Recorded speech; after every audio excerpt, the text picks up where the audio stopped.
County Veterans Council, Dave Wellahan. Dave, welcome back to the show. Hey, Bart, good to be here. Good to see you. You are the commander of the Veterans Council. That I am, yes, sir.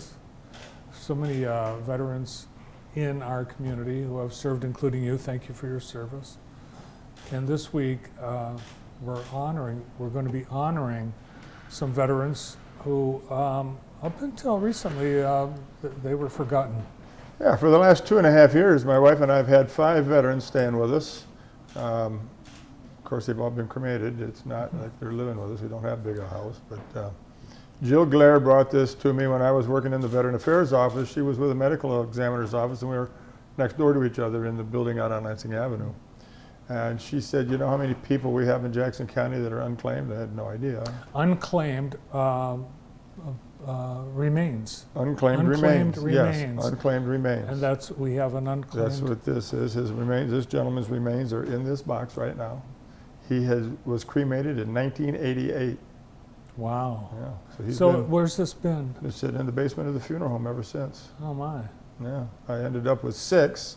5 of them we actually have able to work with. One of them, the wife called me up and said, I don't want him going to Fort Custer, so she came and picked him up. Mm-hmm. And because she wanted to be. She wanted to save him so that when she passed, they could be buried together. Yeah. And they have a plot in Jackson that we didn't know about. But there was no instructions, so it was okay. I knew the veteran. He was a client when I was in the office, and I knew her very well too. So we worked that out, and she has instructions at the funeral home to bury them together. But these gentlemen here, I have 1 Marine and 4 Army soldiers, 4 soldiers, that never were claimed.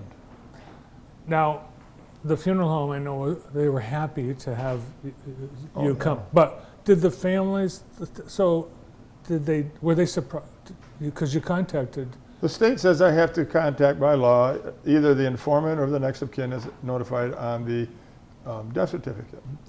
So were they surprised that their remains were in a funeral home? I got no response from any of them. Really? I had 2 of them that the letters were returned undeliverable, and 3 of them I never had a response from.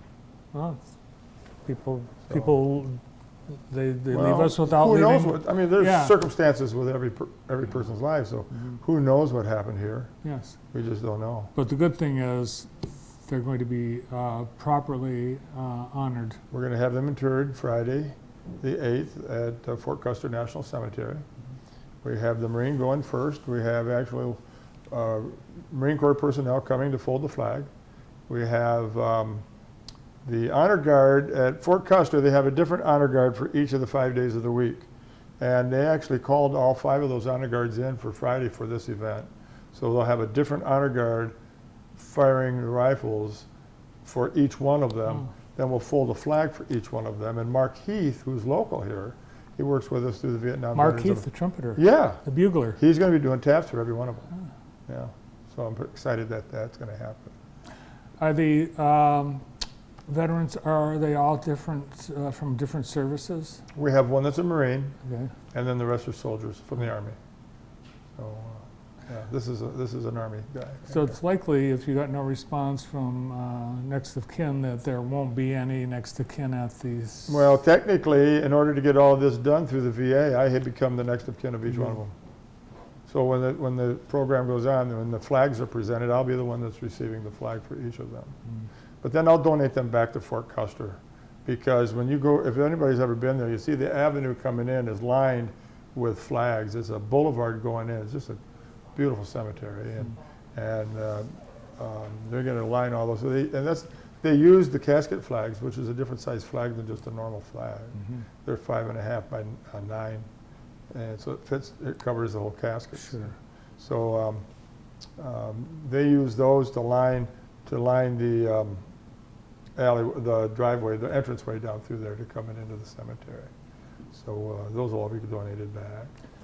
You would like more people to be there. Oh yeah, anybody that, right now I've got word that we're up to 70 motorcycles that are going to be along for an escort. Chris Sherwood at Sherwood Funeral Home over in Grass Lake is going to bring his hearse. So we actually have a funeral procession here. He's got his lights going.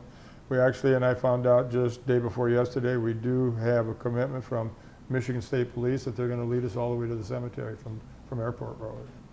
Blackman Township is going to block Airport Road so that we can get out and across and get on the highway without any difficulty. We're going to all meet at the Myers out on Airport Road, and we're going to promptly leave at 8:30 in the morning. 8:30 Friday. So we have to be ready to go by 9:45, and knowing that there's construction, hopefully we don't get tied up too bad.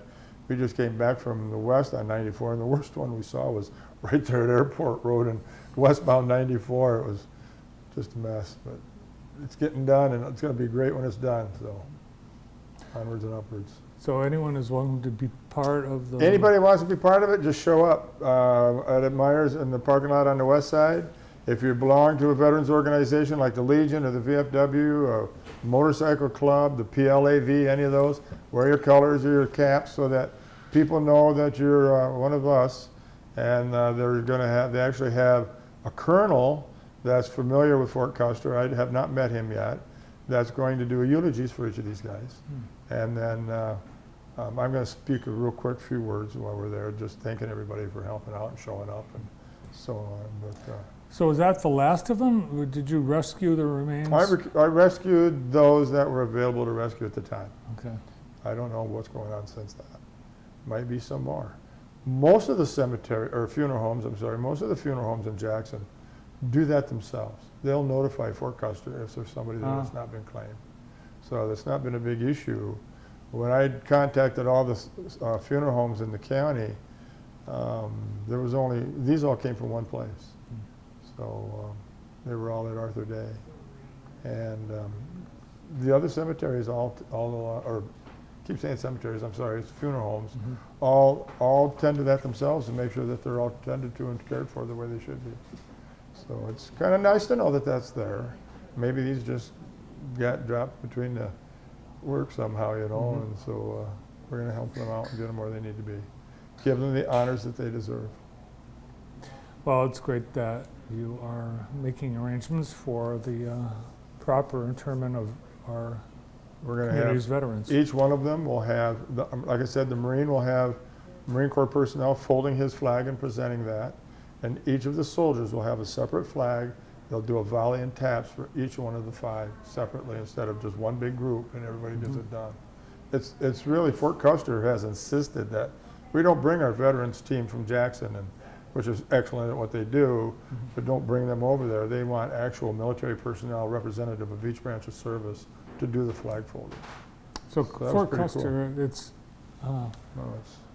Obviously it's a fort, was in earlier years a full-blown military back base. in the day, yeah. In World War I, anybody from Jackson, they went through Fort Custer to go anywhere they were going. But we're down the road and across the street a little bit. We're at the National Cemetery, which is run by the VA. So it's not really on the base, but it's because it's next to the base and cooperative with what their programs are. It's called Fort Custer National Cemetery. All right, JTV will be along to cover that, that. too. We'd love to have everyone interested. In, Anybody interested, be out to Myers by 8 a.m. Friday the 8th. Airport Road Myers at 8 a.m. Promptly. All right. Thanks, Dave. Thank you. Commander of the Jackson County Veterans Council, Dave Wallahan. We've got a busy